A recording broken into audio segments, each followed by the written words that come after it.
प्रथम लागू दो चरण को, धनिये ना छुड़ायो किन्न। लाख तली लाल एड़ियाँ मेरे जीव के जीवन। इन पाँव तले पड़ी रहूं, इन पाँव तले पड़ी रहूं। धनी नजर खोलो बातों, पलना बालू निरखूं नेत्रे मेरे जीव के ही जीवन।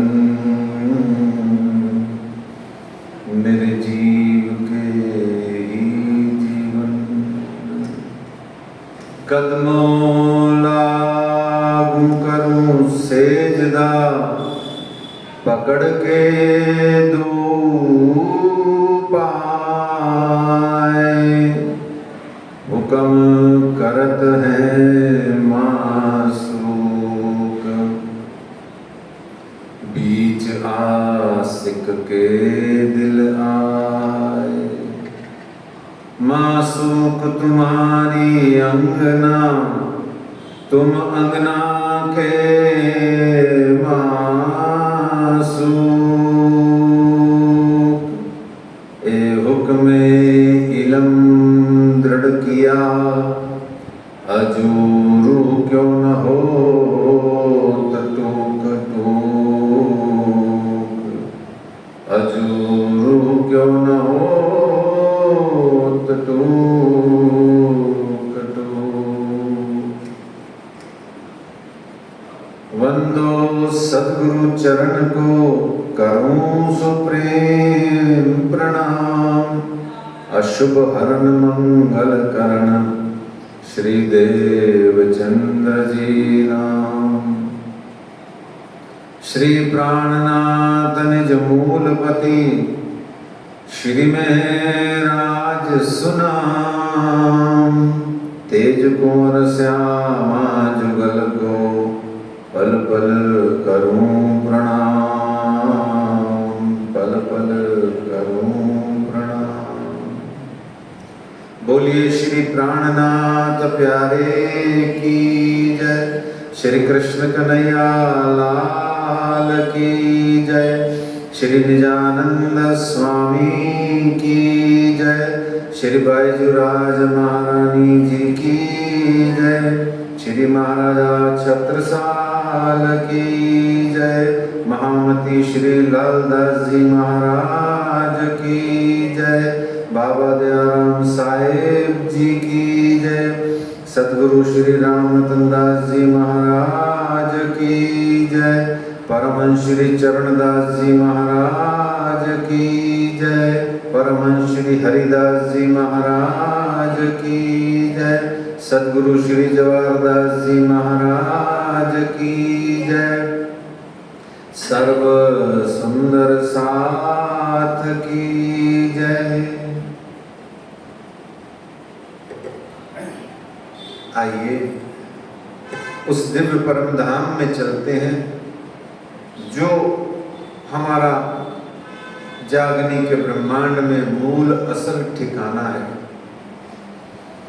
और उस परना परम धाम के अतिरिक्त हमारी सुरता, हमारा ध्यान कहीं और नहीं जाना चाहिए, क्योंकि वही एकमात्र स्थान ऐसा है जो सबसे निराला है, सबसे अद्भुत है। और वही एकमात्र स्थान है जहाँ पिया प्राणनाथ नूरी तन से आज भी विराजमान है। उस गुम्मट जी मंदिर में अपनी सुरता ले जा करके दोनों हाथ ऊंचे करके कहिए, परना परम धाम देख, करके प्रणाम देख। आशिक को आराम देख, सकल दुख भागे हैं। कहत है मस्तान, जाको लागी इसक तान, रूहे देखिए दीदार, श्री प्राणनाथ जी परनाथ जी में विराजे। श्री प्राणनाथ जी गुम्मट जी में विराजे। अपनी सुरता को वहीं परम धाम के अंदर में बनाए रखिए और वहां से चले जाइए नदी किलकिला तीर पे, और अपनी वहां पर एक रानी है, वो श्यामा रानी है, उनके अर्जी को गाते हैं धीरे धीरे, मीठे मीठे, और मेरे पीछे पीछे आप गाएं। महारानी रानी अब तो लगा दो नैया पार, महारानी रानी अब तो लगा दो नैया पार, मेरी श्यामा रानी अब तो लगा दो नैया पार, मेरी श्यामा रानी अब तो लगा दो नैया पार। मांगत भीख कृपा की केवल, मांगत भीख कृपा की केवल, मांगत भीख कृपा की केवल, मांगत भीख कृपा की केवल, खड़ी हूँ तुम्हारे द्वार,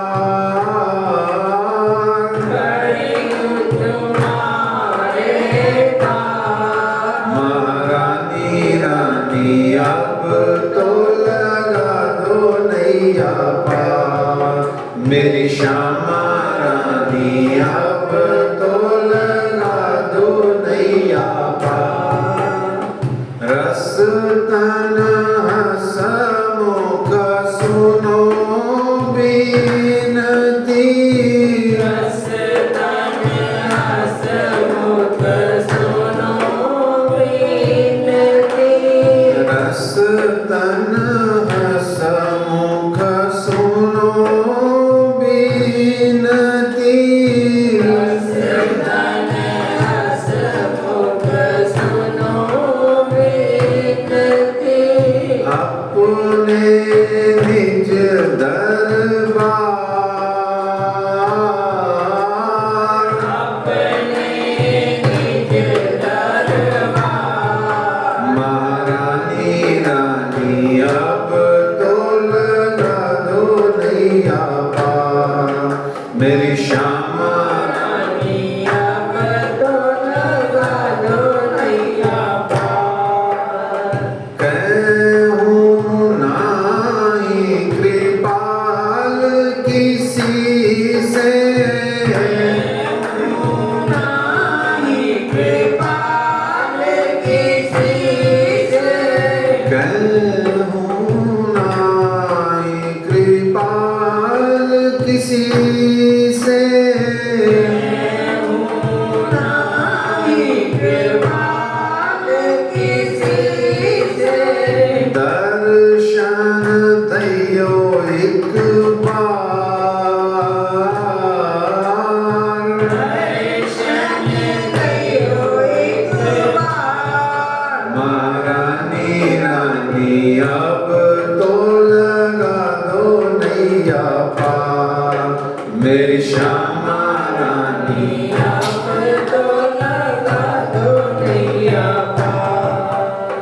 बार बार मैं विनती करता हूँ, बार मैं विनती करता हूँ, बार बार मैं अरज करता हूँ, बार बार मैं अरज करता हूँ, हाथ जोड़ कर विनती करता हूँ, हाथ जोड़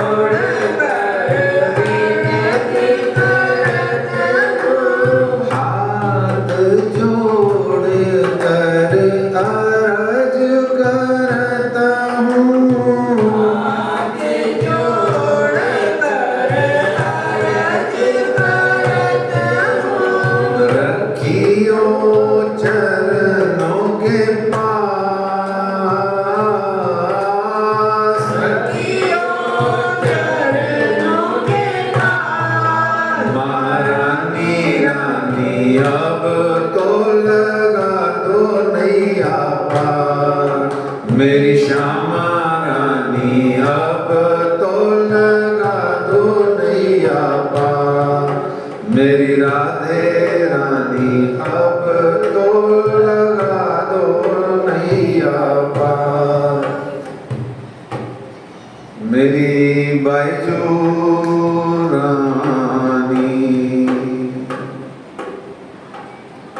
अब तो लगा दो नैया पार। श्री श्यामा महारानी जी की जय। आज श्री बीतक साहेब जी की चर्चा कथा का 28वां दिवस है। 5 अगस्त शनिवार 2023 शाम का समय है।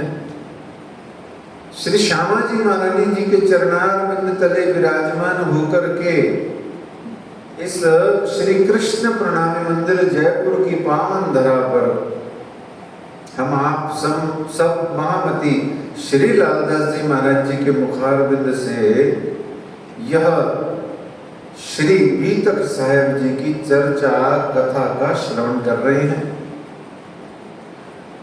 कल तक के प्रसंग में हमने जाना कि शिव जी साहेब जी उदयपुर आए हुए हैं और तालाब के किनारे आप सुंदर सात के कालांतर में जो सांसारिक अवगुण आ गए, उन अवगुणों का आप हिसाब लेने लगे। और ये हिसाब ही सुंदर साथ जी वास्तव में जो है वो काम की चीज है। ये हमको उस प्रसंग से सीखने को मिला, क्योंकि जब तक वो अवगुण हमारे अंदर से नहीं निकलेंगे, और वो चाहे एक बारीक सा अवगुण हो और वो चाहे हाथी बराबर बड़ा अवगुण हो, बात एक ही है ना। कालक का दाग एक हो, कलंक चाहे छोटा पतला हो, वो उतना ही होता है, कोई मतलब नहीं होता। ये हमने कल जाना। फिर उसके बाद में एक प्रकरण भी कारी कामरी ले मोह को प्यारे लगे तू जो आया, उसका भी भाव मुख्य एक भाव हमने समझा कि कारी कामरी तो कंबल आदि वस्त्र नहीं, वास्तव में श्री मुखवाणी के ये जो काले काले शब्द हैं, काले शाही के शब्द हैं, यही हमारे लिए काली कामरी है। और हम इसी को 24 घंटे 8 जाम अष्टपहर 64 घड़ी हम इसको ओढ़ के रहें, अर्थात इसको पारायण करते रहें, श्रवण करते रहें, मनन करते रहें, चिंतन करते रहें, इसी की सेवा पूजा करते रहें। फिर यहाँ सबको आपने फकीरी वेश, निर्गुण फकीरी वेश धारण कराया और फिर मंदसौर में आए। मंदसौर में आपने जो इतना सुंदर बाईजूराज महारानी जी और आपने और समस्त वहाँ 1,500-2 हजार सुंदर साथ ने जो ये जो फकीरी निर्गुण वेश धारण किया है, उसका महामती श्री लालदास जी महाराज जी ने वर्णन किया कि 12 कोटक रूप, करोड़ों रूप इस एक स्वरूप पर वार दिए जाएं, इतने आज हमारे श्री जी साहेब जी सुंदर लग रहे हैं।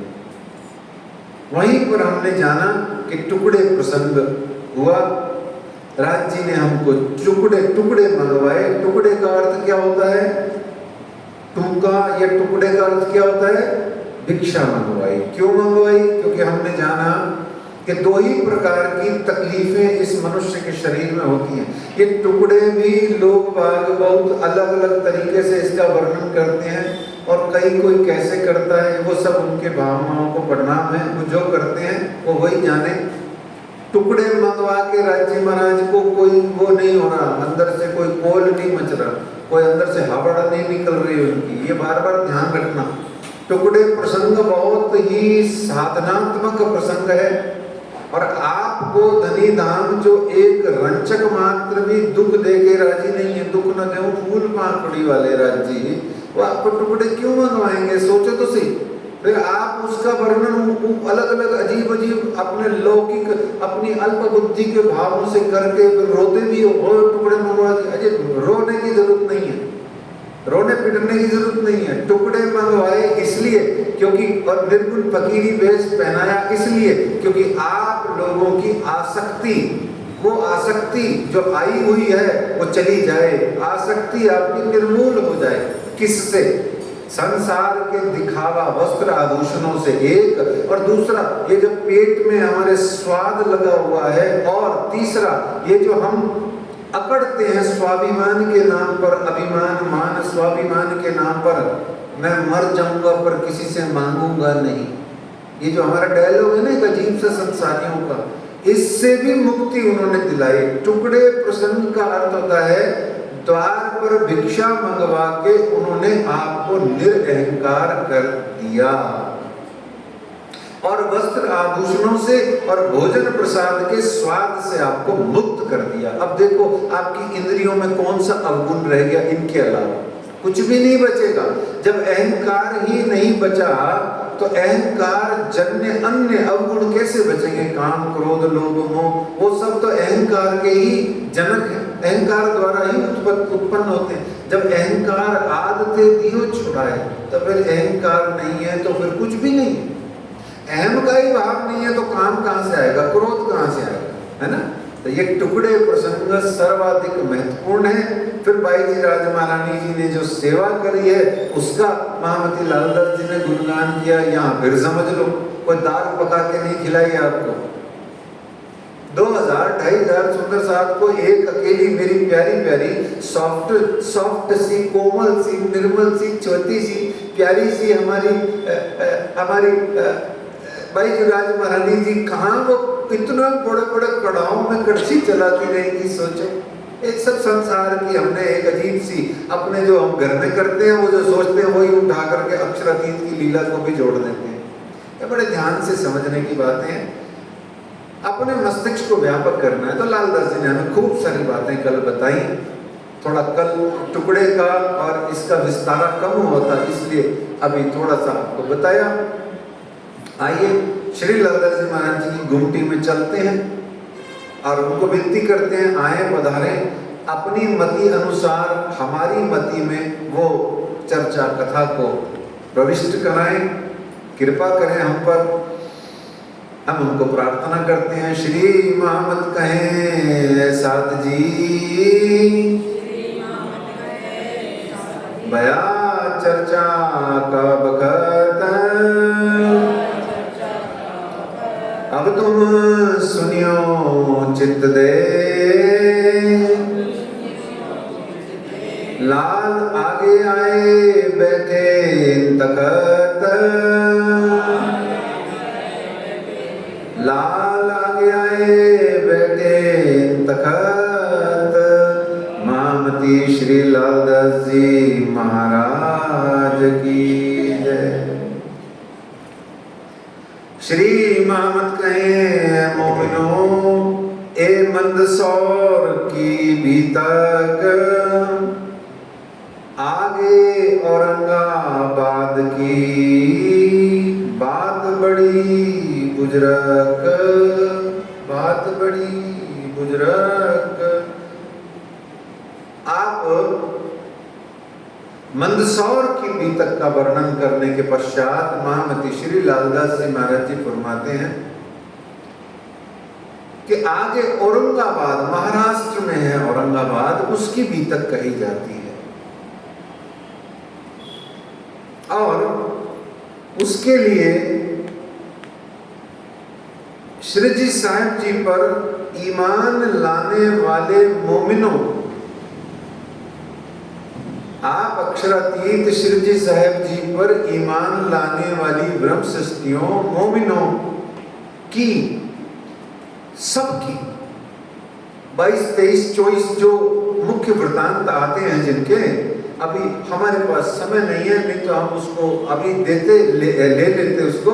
हम अष्ट प्रहर की सेवा में कहीं जहाँ कहीं भी थोड़ा समय मिलेगा सोमवार के बाद में, तो हम प्रयास करेंगे कि वो जो हमारा साधनात्मक विस्तृत वर्णन रह गया है उसको हम ले लें। तो वो जो श्री जी साहब जी के ऊपर में ईमान ला करके उनकी सेवा में जुटने वाले प्रत्येक ब्रह्मश्रेष्ठ की अपनी अपनी विशिष्ट योग्यता, अपनी अपनी विशिष्ट उसकी एक्सपर्टीज है, उसकी योग्यता है, उसकी विशेषज्ञता है कुछ ना कुछ। जैसे भारत सरकार है, भारत सरकार के अंदर में जितने भी विभाग हैं उन सब विभागों में अलग अलग विभाग हैं, है ना। भूगोल अलग है, साइंस अलग है, मौसम विभाग अलग है, फाइनेंस अलग है, रेवेन्यू अलग है, एक्सपेंडिचर अलग है, पर्सनल अलग है, ढेर विभाग हैं, PWD अलग है, पानी अलग है, बिजली अलग है, ऐसे ढेर भारत सरकार में विभाग हैं। वो हर विभाग के अपने अपने एक्सपर्ट लोगों को वहां रखा हुआ। ऐसे श्री जी साहब जी के साथ में जो जमात, जो ग्रुप चल रहा है, जो सुंदर साथ का समूह चल रहा है, उसमें भी अनेक प्रकार के सुंदर साथ हैं, उनका अपना अपना विशेषज्ञता है। उनमें से 4 की विशेषज्ञता यहाँ वर्णित करते हैं, फिर आगे की राज जी महाराज जब कृपा करेंगे। एक मुकुंद दास जी हैं जो सूरत से 25 वर्ष की उम्र में आप श्री जी साहब जी के साथ हैं। उन्होंने नवरंग वाणी लिखी जो कि श्री तारतम वाणी की सरलतम व्याख्या है। आपने कभी नहीं पढ़ी, सुंदर साधुओं ने नहीं पढ़ी, आसानी से नहीं पढ़ते हैं, पढ़ते ही नहीं है, छोड़ो झूठ क्या बोलना, है ना, पढ़ते ही नहीं है। और अगर पढ़ते भी हैं तो वो उनकी भावनाओं को श्रद्धा पूर्वक, प्रेम पूर्वक आपके चरणों में प्रणाम है, परंतु पढ़ते भी हैं तो सिर्फ बाणी पाठ, जिसको पाठ बोलते हैं, जिसको उसमें उंगली फेरने वाला पाठ करते हैं और वो सोचते हैं हमने पता नहीं क्या कर लिया। आपने कुछ भी नहीं किया, सिर्फ एक अनुष्ठान किया, एक नियम व्रत का पालन किया। आपने ज्ञान के क्षेत्र में 0 योगदान है अभी तक। आप 1008 पाठ कर लो, 108 कर लो, 51 कर लो, हजारों की संख्या में कर लो, 0 योगदान है सबका। पाठ पढ़ने वालों का भी, पढ़ाने वालों का भी, करने वालों का भी। ये सब आयोजन प्रयोजन उसी मेला की श्रृंखला में ही आते हैं जो हम करते रहते हैं, जो हमारा आजकल एक अजीब सा आधुनिक धार्मिक स्वभाव हो गया है, जिसके अंदर में आपकी आध्यात्मिक जागनी कितनी है? 0/0। ठीक है ना? तो पढ़ते तो है ही नहीं। इसलिए मुकुंद दास जी ने, नवरंग स्वामी जी ने 36,000 चौपाइयों में श्री तारतम वाणी जी के अंदर से कुछ गंभीर रहस्यों की सरलतम हिंदी में व्याख्या करी। वो कभी पढ़ो तो धन धन हो जाओ। मैंने भी उसको 2-3 बार बहुत आनंद से उस समय पढ़ा था, जब मैं वाणी का बहुत प्यार से, उस समय जब मैं भी अच्छे से पढ़ने का प्रयास कर रहा था। आज भी जब जब जरूरत पड़ती है उसको ले लेता हूँ, मेरे पीछे ही रखी हुई है। तो इस तरीके से श्री लालदास जी ने बड़ी व्रत, श्री भीतक साहब और वेद कतेबों के, भागवत और गीता के रहस्यों का वर्णन किया। और श्री केशव दास जी ने श्री ब्रह्मवाणी, तारतम वाणी का क्या किया? जिलदबाजी संपादन किया और इसको सेटल किया, है ना। और ऐसे ही श्री छत्रसाल जी महाराज ने श्री निजानंद संप्रदाय के अनुयायियों का और श्री तारतम वाणी तथा बीतक का प्रचार प्रसार पसरसी 14 भवन को किया। छत्रसाल जी महाराज एक तरीके से यूं समझ लो, जैसे आजकल के संस्थाओं के जो ट्रस्टी होते हैं, वैसे समझ लो छत्रसाल जी एक तरीके से ट्रस्टी और चेयरमैन थे उस जमाने के। उन्होंने अपना कर्तव्य क्या संभाला? पसरसी 14 भवन तारतम वाणी को उन्होंने यथासंभव अपनी शक्तियों के आधार पर उन्होंने प्रचारित प्रसारित किया। सब जगह ब्रह्म शिष्टियों को भेज करके सुंदर साथ का भी समुदाय बढ़ाया और वाणी को भी बढ़ाया। ज्ञान के बिना आपकी सुनता कौन है? कोई नहीं सुनता है, कोई नहीं सुनता है बिना ज्ञान के। ज्ञान ही है जो सर्वत्र पूज्य थे। राजा अपने प्रदेश में पूजा जाता है, सेठ अपनी दुकान पर अपने एम्प्लॉइज द्वारा पूजा जाता है। एकमात्र विद्वान ही ऐसी चीज है जो जहां चला जाए अपनी विज्ञता के कारण, अपने ज्ञान के कारण से पूजित होता है।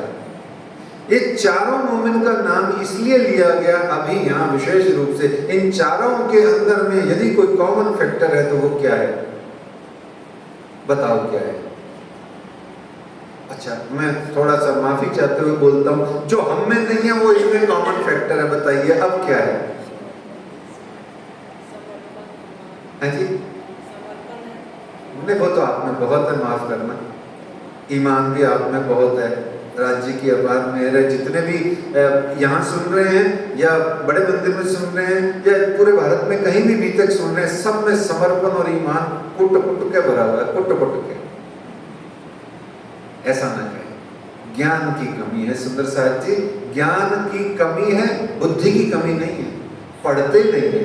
लेकिन इन चारों ने सिर्फ अध्ययन अध्यापन का ही काम किया, सिर्फ विद्यालय बनाना शेष रह गया, या महाविद्यालय बनाना शेष रह गया, या विश्वविद्यालय बनाना शेष रह गया। वो भी यदि महाराजा छत्रसाल जी चंद वर्ष अपने राज सत्ता के झंझट में ज्यादा नहीं उलझते तो शायद वो भी बना डालते उस जमाने में, जो भी होता था उस जमाने में गुरुकुल। और आने वाले जितने भी और जितने भी पसरसी 14 भवन के हमारे ब्रह्मशिष्ट थे, उनको कई प्रकार के संकट झेलने पड़े, आर्थिक भी और सामाजिक भी, तो वो लोग इस महाविद्यालय को या विश्वविद्यालय को बना नहीं पाए। आज हम पूरे भारत में जितने भी सुंदर साथ और जितने भी सुंदर साथों की संस्थाओं के अध्यक्ष आदि हैं और जितने भी हम संत महात्मा लोग हैं, इन सब का आज यदि परमादि परम एकमात्र यदि कोई कर्तव्य है तो वो है श्री निजानंद संप्रदाय के अखिल भारतीय स्तर पर गुरुकुल की स्थापना करना, ताकि इसका ज्ञान का वाणी और बीतक और भागवत और गीता का हम सनातन वैदिक धर्म ग्रंथों का प्रॉपरली हम प्रकाशन और प्रचार प्रसार कर पाए।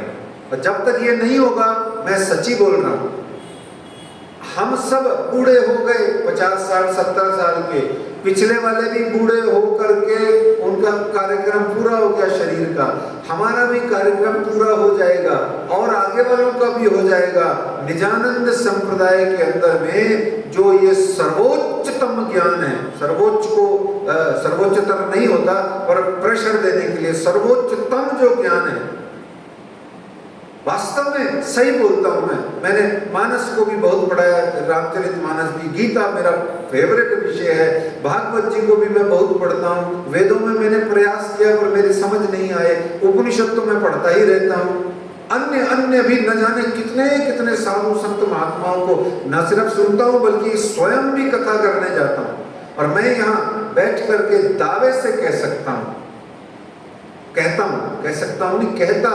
कि यदि कहीं पर अलौकिक पारलौकिक अद्भुत विलक्षण भुज गंभीर रहस्यों से भरा हुआ कोई ज्ञान है तो वो सिर्फ और सिर्फ श्री तारतम वाणी में है। और हम अगर इसको स्वयं प्रचारित प्रसारित नहीं करेंगे, हम यानी व्यक्ति स्तर पर, तो काम नहीं बनेगा। अच्छा, ना कर पाए प्रचार प्रसार, इसको पढ़ करके इसको हम टीका को पढ़ें, व्याख्या को पढ़ें, इस पर प्रकाशित साहित्यों को पढ़ें। अच्छा, जितनी भी मैडमें हैं, टीचरें हैं और जो हमारी माताएं बहनें पढ़ी लिखी हैं या जो हमारे पुरुष भाई बहन पढ़े लिखे, वो उठाओ कलम, चालू हो जाओ, लिखना शुरू करो, पढ़ना शुरू करो। नहीं करोगे कुछ नहीं बनेगा। आपका निजानंद संप्रदाय में योगदान 0/0 है। आप है ना 10 करोड़ रुपए भी दान कर दो ना, और आपके नाम से पूरे 5 मंदिर भी बन जाएं तो भी आपका योगदान 0/0 है। हाँ, आकर्षित करने के लिए, सुंदर साहब को दिखाने के लिए, नेम प्लेटों के लिए, वो सब पता नहीं क्या है, वो मेरा विषय भी नहीं है। लेकिन जो आध्यात्मिक योगदान है सुंदर साहब जी, वो 0/0 था, है और ना रहे। इसलिए हम ऐसा करें क्या, पसरसी 14 भवन में नहीं तो हम सब भी सुंदर साथ कम और बिहारी जी महाराज जी के अनुयायी ज्यादा हो जाएंगे, क्योंकि वाणी वहां न पसरी वह सरत उस दिन, इंतजार में थे मोमिन पर सुन न सके एक सुकन, धर्म विरोध धरा विषय करता कुली दज्जाल, ताको मारो सिताब सो जो सब होवे खुशहाल। कौन है धर्म का विरोधी? बताओ कौन है? जो वाणी को पसरने नहीं देता, जो बीतक का प्रचार प्रसार नहीं करता, जो बीतक को सुनता नहीं है, सुनवाता नहीं है, और वो सब साधु संत महात्मा भी इसी सब कैटेगरी में आ जाते हैं अपने आप। ज्यादा कुछ नहीं कहना किसी को भी, समझ रहे बात? तो पसरसी 14 भवन, ये चारों सुंदर साथ का यही काम है। आगे भी और भी बहुत सारे हैं। जयराम भाई जी भी हमारे इसी विशेषज्ञता में आते हैं। अब वो फिर हम अष्टप्रहर में कभी समय मिलेगा तो देखेंगे। यहाँ विशेष रूप से आपको बताना जरूरी था, क्योंकि इन मोमिनों के जीवन का एकमात्र लक्ष्य था आत्मज्ञानात् परम न अस्ति, कि आत्मज्ञान से बढ़कर के और कुछ भी नहीं है, कुछ भी नहीं है, कुछ भी नहीं है। भगवत गीता का भी सूत्र है ना, नहीं न ही ज्ञानेन सदृशम पवित्रम ईय विद्यते। इस ज्ञान से बढ़कर के कुछ भी पवित्र नहीं है, या इसी का दूसरा अर्थ है ये ज्ञान ही है एकमात्र ऐसी चीज जो आपको पवित्र कर देता है। और सच्ची में यही सत्य है, प्रज्ञानम ब्रह्म यही है। सुंदर साथ जी मत्था क्यों टेकते हो आप? मेरी खुद की जान निकलती है, मैं आपको क्या बोलूं? ऐसे ऐसे करता रहता हूँ मैं तो बैठा बैठा।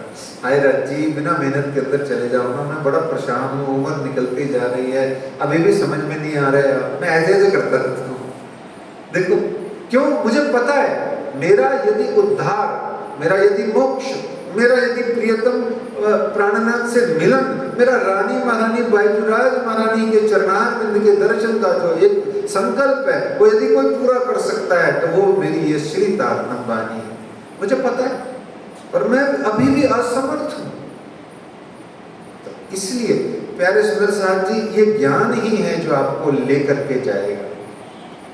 तो मुकुंद दास जी, केशव दास जी, वल्लभ दास जी और खिमाई औरंगाबाद गए। राज्य ने उनको भेजा, जाओ पता करके आओ कि वहां का राजा जीवता है कि मर गया, जाओ उसको पता करके आओ। और जीवता मरता क्या है सुंदर साहब जी? जीवता है या मर गया, इसका मतलब क्या है आपको अच्छे से पता है, क्योंकि आप लोग खिलवत में खूब पढ़ते हो, है ना। मुर्दा क्या है? मुर्दे कई प्रकार के हैं, हमारे वैरायटी है मुर्दों की प्रणामी संप्रदाय में। लोगों के यहाँ तो एक ही प्रकार का मुर्दा होता है, हमारे यहाँ वैरायटी है मुर्दों की, है ना। तो अब वर्णन का समय नहीं है, क्योंकि मुझे कल पन्ना जी पहुँचना है और मिलाप कराना है, तो नहीं तो मैं अभी आपका बहुत बहुत सेवा करता। आपने खिलवत में पढ़ी है, वैरायटियाँ बहुत सारी मुर्दों की, है ना। तो इस तरीके से, अच्छा मुर्दा का मतलब क्या होता है? बहुत सुंदर, माता जी भी मजे ले रही। तो मुर्दा का हिंदी में, ये उर्दू का शब्द है और इसको हिंदी में शव कहते हैं, है ना। शव है ना, डेड बॉडी। और शव वो है जो शिव नहीं, एक मात्रा का ही तो फर्क है। शव में इक की मात्रा, छोटी ई की मात्रा लग गई, इक की मात्रा। वैसे छोटी बड़ी ई कुछ नहीं होती है सुंदर साथ जी, ये तो बोलने की बात है। ई होता है, ई होता है और ई होता है, बस छोटी बड़ी कुछ नहीं होती है ना। तो शिव में छोटी ई की मात्रा समझने के लिए लग गई शिव, ई मात्रा हटा दो तो शव हो गया, ठीक है ना। अब बहुत बाद में वर्णन करेंगे ना। शम करोति इति शंकर, शिव क्या है? वो शंकर है जो शम कर दे, यानी समान कर दे, समता ला दे, जो शांत कर दे। तो ऐसे में बड़ी सारी बातें फिर छिड़ जाएंगी, तो फिर बहुत आगे चली जाएगी बात। अगर बात छिड़ेगी तो बहुत दूर तक जाएगी। तो इसलिए अब हम चलते हैं। राज जी ने कहा जीवता है कि कछुआस, अर्थात आत्मीय दृष्टि से देख के आओ कि वो जीवित है या उसकी आत्मा मर गई है। काहे के लिए पूछ रहे हैं राज जी? अभी हम आत्मा नहीं जगा रहे उसकी, ध्यान रखना सुंदर साहब जी। ये मेरे धनी बहुत बहुत जबरदस्त भारत माता के प्रेमी हैं, पता है आपको। ये सबसे पहले हमारे यहाँ पर भारत माँ के प्रेमी हैं, एक भारत माँ की भाषा के प्रेमी हैं, संस्कृत के प्रेमी हैं। ये जो 2-4-5 जने अपने आप को ज्यादा बुद्धि समझ करके संस्कृत का मजाक उड़ाते हैं, राजी महाराज पहली बात तो किसी का ही मजाक नहीं उड़ाते, दूसरी बात भारत माँ का, हिंदू धर्म का और संस्कृत का मजाक तो राजी महाराज को मजाक में भी मजाक नहीं सूझता होगा, कभी विनोद में भी विनोद नहीं करते होंगे, है ना। तो ऐसे धनी ने उसको कहा जाओ देख के आओ उसको, अपनी भारत माँ आर्यावर्त भरतखंड का क्या उद्धार करने के लिए, मुगलों आतताई मुगलों से छुटकारा दिलाने के लिए क्या उसके अंदर में कुछ साहस बचा है, शौर्य बचा है, कुछ तेज बचा है, कुछ लड़ाई झगड़ा करने के लिए वो तत्पर है कि नहीं, उसकी आत्मा भारत माता की स्वतंत्रता के लिए कलपती है कि नहीं। ये है जीवता कछु मरा हुआ देख के आना। यहाँ हमारा आध्यात्मिक मुर्दे को चेक नहीं हो रहा है, यहाँ वो मुर्दा चेक हो रहा है जो आज हम सब लोगों का भी मुर्दा हो चुका है। हम भी आज नेशनल कैरेक्टर भूल चुके हैं, हमारे अंदर भी नहीं है विशेष कोई। आज वो प्रणामियों में तो बिल्कुल ही नहीं है। अभी हम मैं कह दूं आप जोर से बोलो, गर्व से कहो मैं हिंदू हूँ, आप ऐसे बोलोगे मैं हिंदू हूँ, ऐसे मन मन में बोलोगे। क्यों? आपको सिखाया ही शुरू से ये गया है कि हिंदू हिंदू कुछ नहीं होता है, हम प्रणामी हैं। अरे भाई तुम प्रणामी हो, किसने मना किया? तुम आप प्रणामी हो, किसने मना किया? आप पहले हिंदू हो, पहले सनातन वैदिक हिंदू धर्म के आप अंतर्गत आने वाले एक श्री निजानंद संप्रदाय या श्री कृष्ण प्रणामी संप्रदाय के अनुयायी प्रणामी हो आप, है ना। तो इसलिए अच्छा सनातनी आप सबसे पहले, ये जो आप कई बार कई लोग कहते हैं ना वो सनातनी है हम प्रणामी है, अरे क्या सनातनी प्रणामी लगा रखा है? हम सबसे पहले सनातनी है। वो काहे का सनातनी है? हाँ वो शिव जी के उपासक हैं, ऐसा बोल सकते हैं, हम हमारे राज्य के उपासक। तो ऐसे में इस समझने की बात है, ये पता कर रहे हैं वहां पर। तो 4 जनों को उन्होंने भेजा, मुकुंददास, केशवदास, वल्लभदास और खिमाई को। खिमाई और मुकुंद जी ने तो फकीरी निर्गुण भेष में राजा भाव सिंह से मिलने गए। जब कई महीनों तक ये भाव सिंह से भेंट करने में समर्थ न हो पाए, तब एक दिन निराश होकर लौटने लगे। बहुत अच्छा यहाँ मुकुंददास जी का ये प्रसंग है। 2-3 चीजें इसमें बड़ी अच्छी मिलेंगी आपको। एक, निराश होकर के लौटने लगे। अच्छा, निराश होकर देवचंद्र जी भी लौटने लगे, सिपाही मिल गया।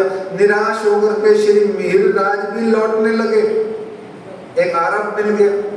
और भी न जाने कितने कितने सुंदर साथ आज की दुनिया में हैं जो निराश होकर काम छोड़ के बैकआउट करने लगते हैं, पीछे कदम पलायन करने लगते हैं। पर कोई ना कोई प्रेरणा का, विवेकानंद जी का कोई डायलॉग याद आ जाता है, या वाणी बोलते हैं तो कोई राज्य का फैल का चौपाई ऐसा मस्त वाला मिल जाता है, आत्मा तक के अंदर में जो है एनर्जी आ जाती है, शरीर छोड़।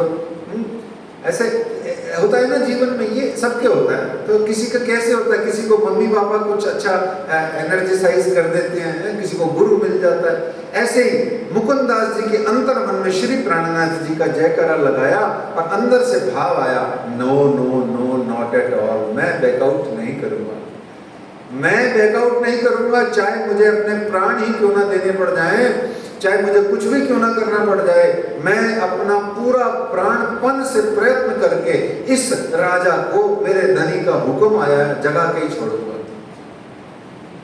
तो ऐसा जब उसके अंदर में भाव आ गया, तो वहां का जो महंत था रामदास, उसको जब पता लगा कि ये ऐसे ऐसे प्रयास कर रहा है और जगाने के लिए जा रहा है, मिलने के लिए जा रहा है, और राजा के महंत को यह सहन नहीं हुआ कि मेरी आज्ञा के बिना ये कैसे राजा के पास जा सकता है।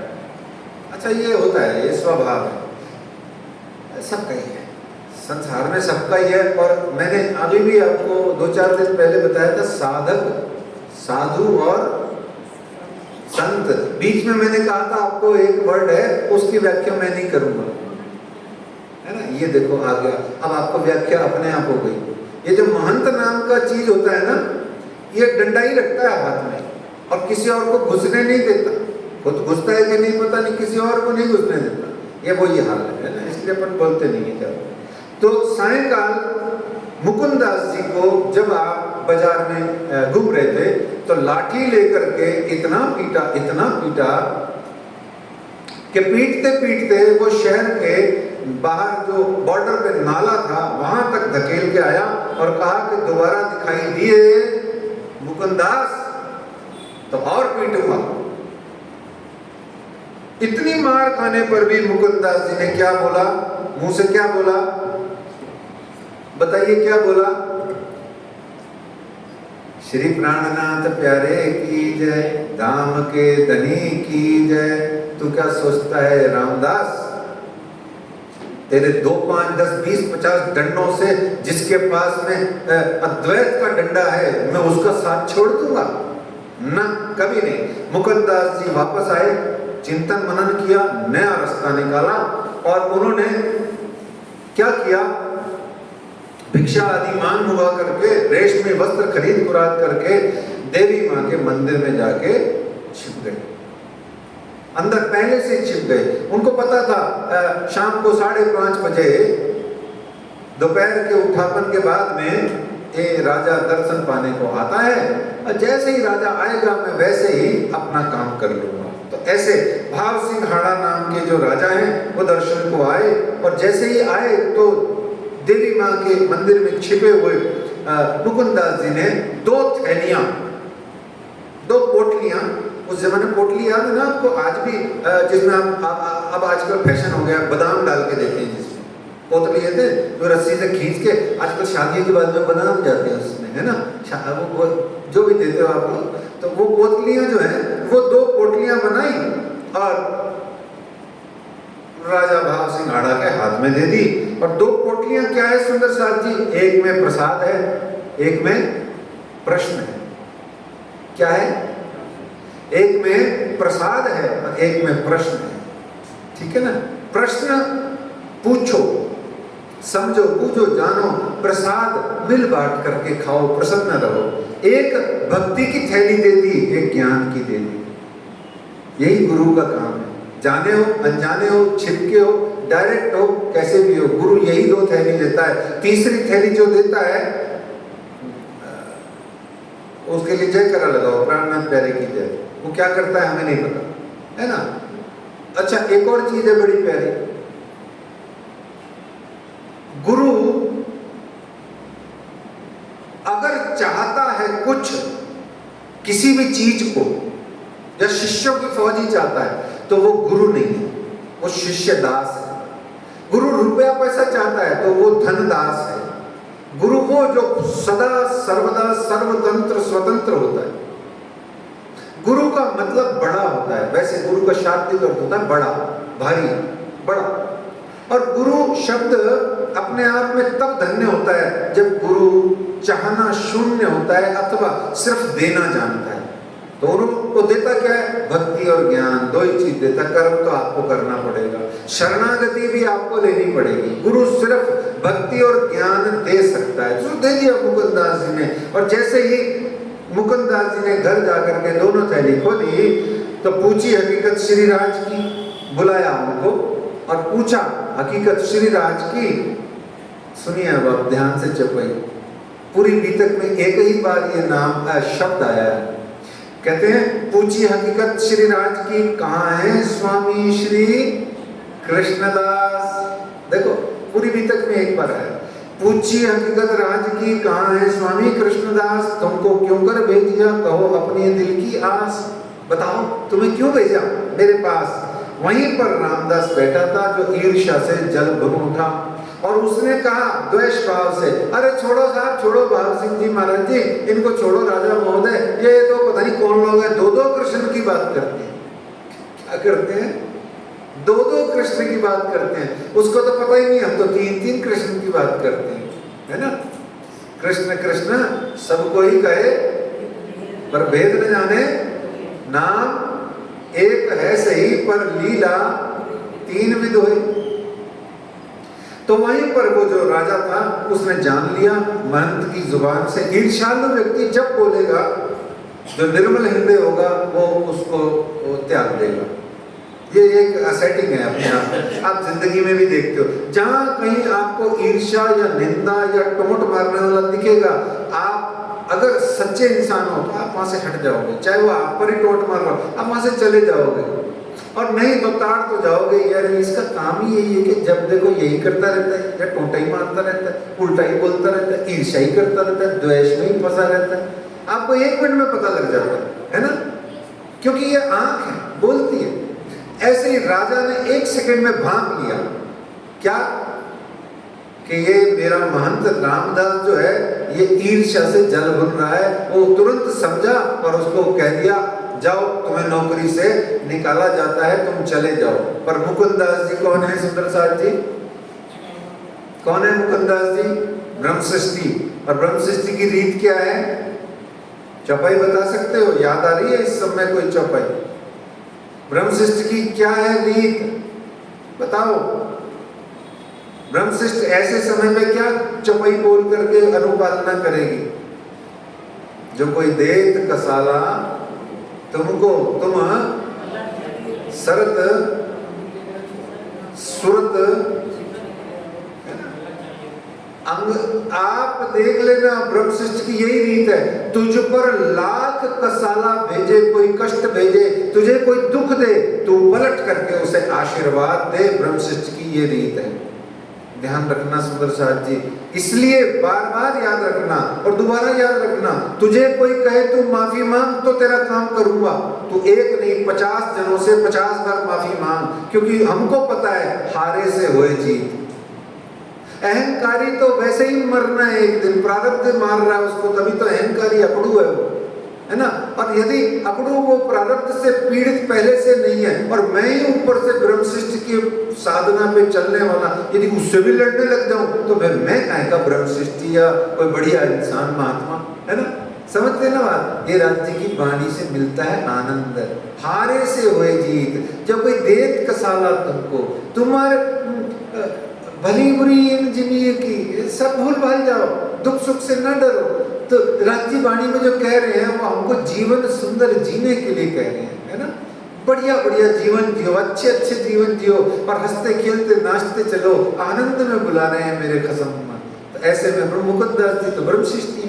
तो उन्होंने क्या किया? नहीं नहीं नहीं नहीं नहीं नहीं, राजा साहब बाल बच्चे वाला आदमी है, हमें पता है वो पुरोहित है, यही काम कर करके अपनी आजीविका कमाता है, उसको क्षमा कर दो, वो आज के बाद ऐसी गलती नहीं करेगा।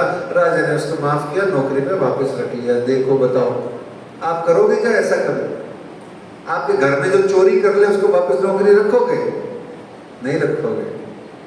बस यही आनंद की बातें हैं, समझने की बातें हैं। तो यहाँ उसने फटाफट तारतम ग्रहण किया। वो तो बस आनंद से भर गया मुकुंददास जी का कैरेक्टर देख करके, उनकी पर्सनालिटी देख के। कहता है कि बुलाओ श्री जी साहब जी को, असवारी ले तुम ले हथनी बूंदी से, और घोड़ा देते हैं। बूंदी भी उसके अधिकार क्षेत्र में आता था। अच्छा आपको एक बात बता दूं, यहाँ पे एक सुंदर साहब हमारे बूंदी में रहते हैं, वो मेरे को जब भी मिले थे, जब पहली बार बूंदी गए तो महीने 1.5 महीने बाद जब वो मिले तो मुझे उन्होंने कहा कि जो है ना गुरुजी वहाँ भाव सिंह हाड़ा का मंदिर बना हुआ है। मतलब भाव सिंह हाड़ा इतना बढ़िया राजा था कि लोग वहां के क्षेत्र के भाव सिंह हाड़ा का मंदिर है, वो स्थानीय देवता के रूप में पूजे जाते हैं। देखो आप, ऐसे उस भाव सिंह हाड़ा का प्रसंग सुन रहे हैं। तो मुकुंददास जी सवारी लेकर के श्री जी को औरंगाबाद से लिवाने के लिए मंदसौर आए और वहां से सब मिल करके औरंगाबाद महाराष्ट्र में आ गए। हवेली में रुके, भाव सिंह आए कि लगा दो कदम, देखा दीदार इनमें कृत कृत जानी आतम। कृत का क्या मतलब होता है जी? हैं? क्या? जोर से बोलो। कृत कृत जानी आतम। अच्छा एक और शब्द सुना होगा आपने, ओहो मैं तो आपको दर्शन पाके कृतार्थ हो गया। एक और शब्द सुना होगा, मैं तो कृत कृत्य हो गया। ऐसे कृत कृत हो गया, बताओ क्या मतलब हुए सबके? है जी? दान दान हो गया। अच्छा माल आ गया, कृतज्ञ हो गया। सर कृतज्ञ भी थोड़ा सा साइड में रखें। कृत कृत है? कृतज्ञ भी काफी अच्छा शब्द है, वो आसपास ही है इसके। देखो कृत कृत, ये कृत शब्द क्री धातु से बना है ना। अब कुछ करने योग्य शेष नहीं रहा, कृतकृत्य हो गया। Now nothing is pending to do any work. मैं तो बस अब पढ़ा रहूंगा। तो कृतज्ञ भी शायद हो सकता है, कृतज्ञ हो सकता है, शायद आसपास ही शब्द है, या पूरा समझ नहीं आ रहा मेरे। हाँ, तृप्त हो गया, ये भी बहुत सुंदर इसका भाव दृष्टि से अर्थ हुआ। तृप्त हो गया, अब मुझे कुछ न चाहिए, कुछ और न चाहिए। तो कृत जानी आत्म, ये जिस दिन हमारे जीवन में आ जाए, अर्थ समझाने का अर्थ यही है कि ये जिस दिन हम श्री जी साहिब जी को श्री गुम्बद जी मंदिर में दर्शन पा करके, अथवा श्री तारतम वाणी में पढ़ पढ़ के अपनी आत्मा जिस दिन ऐसे अंदर से आवाज आए, कृत्य हो गए हम तो आज, है ना, है ना। तो थक जाते हैं या पूरा हो जाता है वो काम, जिसको कहते हैं थकना नहीं, पूरा हो गया काम, अब कुछ भी पेंडिंग नहीं है करने को। ये बहुत ही सुंदर शब्द है, इतना आसान शब्द नहीं है, ये बहुत ही सुंदर और डिफिकल्ट बात है।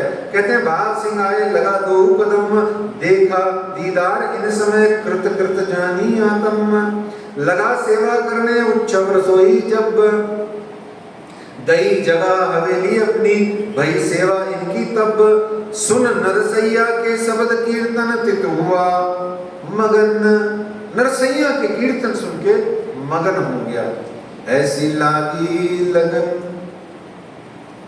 मीरा हो गई मगन, वो तो गली गली हरि गुण गाने लगी, महलों में पली बन के जोगन चली, मीरा रानी दीवानी कहाने लगी, ऐसी लागी लगन।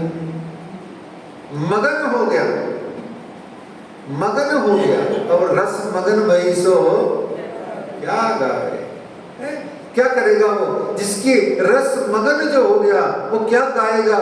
नथिंग, सिर्फ गुम्बद जी मंदिर के कठेड़े पे जाएगा और बावड़ा की तरह रोने लग जाएगा, आगे पीछे घूमेगा, गुम्बद जी की 50, 250, 300, 200, 500 वहीं पड़ा रहेगा, बिसरा रहेगा, धक्का मार के बाहर निकालेगा तो फिर आ जाएगा वापस, वहीं पसर के रहेगा, सोएगा नहीं पूरी रात भर, वहीं बैठा रहेगा, टेक लगाएगा, वहीं झोंके लेगा, वहीं पाठ कर लेगा, वहीं रो लेगा, है क्यों? रसमगन भाई सो क्या गावे। जब धनी तेरे परम धाम में आ गए, अच्छा हनुमान जी को जब जा रहे थे तो राम जी ने सबको सब प्रकार के वरदान बांटे, हनुमान जी को बुलाया, आपको कुछ नहीं चाहिए? बोले हाँ चाहिए ना। बोले चलो फिर साकेत चलते है ना, साकेत चलते चलो, या वरदान लेना है कोई है?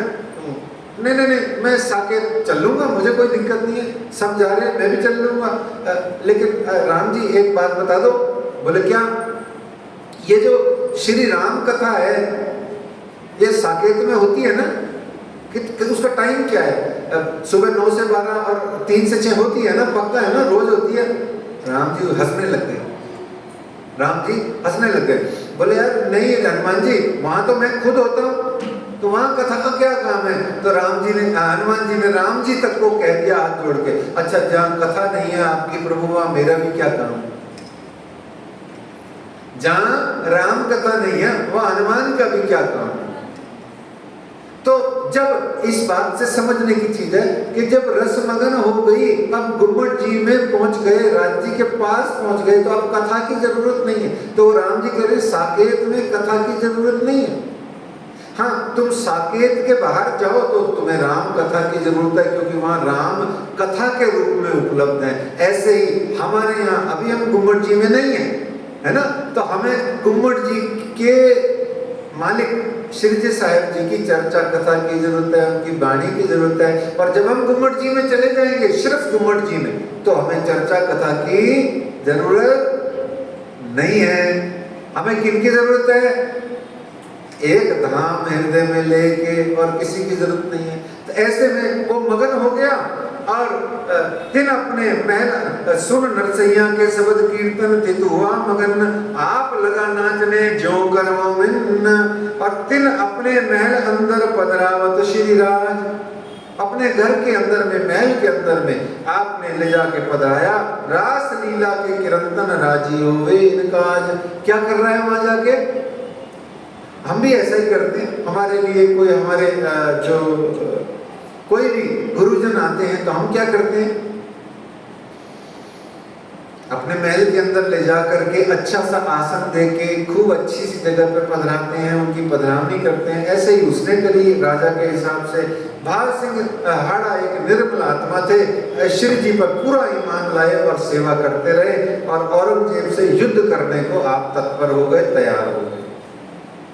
लेकिन आपका अकस्मात निधन हो गया, और उनका एक मुसलमान सेनापति था, एक मुसलमान सेनापति था फतेहुल्लाह नाम का। उसने पूरे राज्य पर कब्जा कर लिया, और सिर जी साहब जी का भी वो बैरी सा हो गया।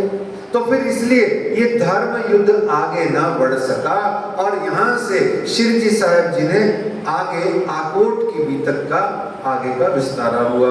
श्री मोहम्मद कहे ए मोमिनो ए औरंगाबाद की बीतक, अब आकोट की कहूँ जो बीतक है बुजुर्ग का, जो बीतक है बुजुर्ग।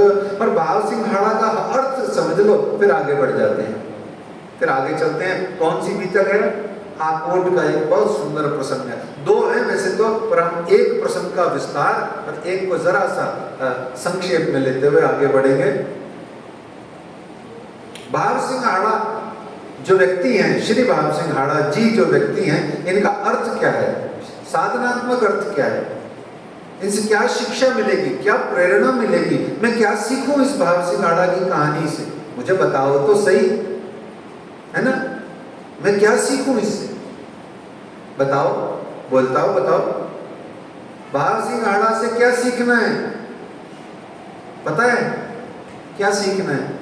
आछे दिन पाछे गए, बहुत ध्यान से सुन लो, ये सबने सुनी हुई है, मैं आपको वापस सुना रहा हूं। आछे दिन पाछे गए, अच्छे दिन बीत गए, आछे दिन पाछे गए, गुरु सो किया ना हेत। अच्छे दिन जब थे वो पीछे सरक गए, और अच्छे दिन जब थे तब तो तुमने गुरु से प्यार नहीं किया। और गुरु से प्यार करने का मतलब क्या होता है?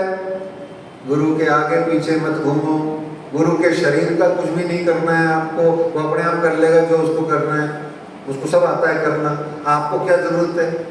उसको कोई रुपया पैसा या बहुत सारा अपने सुख सुविधा और ये सब साधन संपन्न बनाने की भी जरूरत नहीं है। वो गुरु ही इसलिए क्योंकि ये सब तुम्हारी झाड़ झंझाड़ वो छोड़ के आया है, उसको कुछ भी नहीं चाहिए, उसको कुछ भी नहीं चाहिए, उसको शिष्य भी नहीं चाहिए।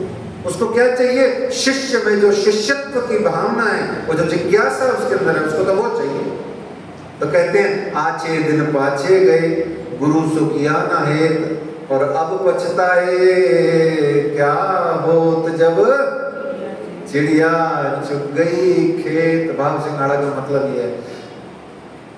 अच्छा, राज जी ने पूरी वाणी में 85 बार यही बात कही है। क्या? इस समय हाथ ताली दिए जाता है। क्या जी कहा ना राज जी? अरे एक कारण एक पोलिया अन्न, एक ग्राही खाने को कमाने के वास्ते तुम इतना ऊर्धन मचा रहे? काहे काहे अपनी जिंदगी नरक बना रहे सुंदर साथ जी? तो ऐसा जब राज जी ने कहा, तो भाव सिंह हाड़ा का मतलब ये है कि समय रहते आप जागरूक होकर के देश और धर्म की सेवा कीजिए, और वो भी कंसेप्चुअली क्लियर, सिद्धांततः मूलतः आपके मन मस्तिष्क में देश की भावना और धर्म की भावना दोनों सुस्पष्ट होनी चाहिए। ये बात भाव सिंह हाड़ा से मिलती है। अध्यात्म की भावना नहीं मिलती है, ध्यान रखना। अध्यात्म तो निजी विषय है, आत्मा और परमात्मा का। ध्यान रखना, धर्म और अध्यात्म में एक ही लाइन का फर्क समझ लो। धर्म होता है व्यवस्था, जीवन जीने की कला, जीवन जीने का एक आयाम, एक व्यवस्था।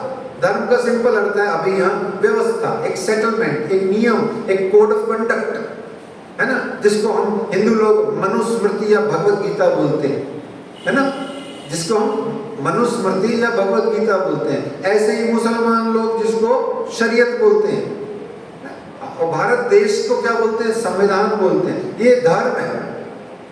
और अध्यात्म क्या है? आत्मा और परमात्मा का विषय है, ठीक है ना।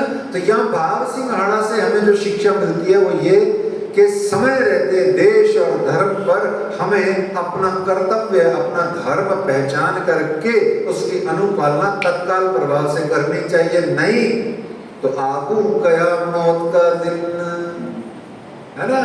मौत तो मुंह बाएं खड़ी है, अगले पल खड़ी है ना। खिन एक ले बन जाए, है ना। तो इस तरीके से प्यारे सुंदर साथ जी भाव सिंघाड़ा का ये अर्थ है कि प्रतीक्षा मत करो अच्छे दिनों की और इसकी और उसकी, ये हो जाए वो हो जाए तो मैं ऐसा करूंगा वैसा करूंगा। आज अभी इसी पल जहां हो वहां देश में समर्पित हो जाओ, जहां हो वहां अपने धर्म की अनुपालना करो और जहां हो अपने आत्मा को परमात्मा से मिलने की साधना का शुभारंभ कर डालो। अभी हर समय शुभ है, वो हर घड़ी शुभ है। कोई मुहूर्त की जरूरत नहीं है आपको आत्मा को परमात्मा से मिलने के लिए। ये भाव सिंघाड़ा का अर्थ है। और परम धाम की 5 प्रमुख सखियों के नाम जरा जल्दी से गिनाओ जिन्होंने ये काम किया और कब कब किया, किस उम्र में किया।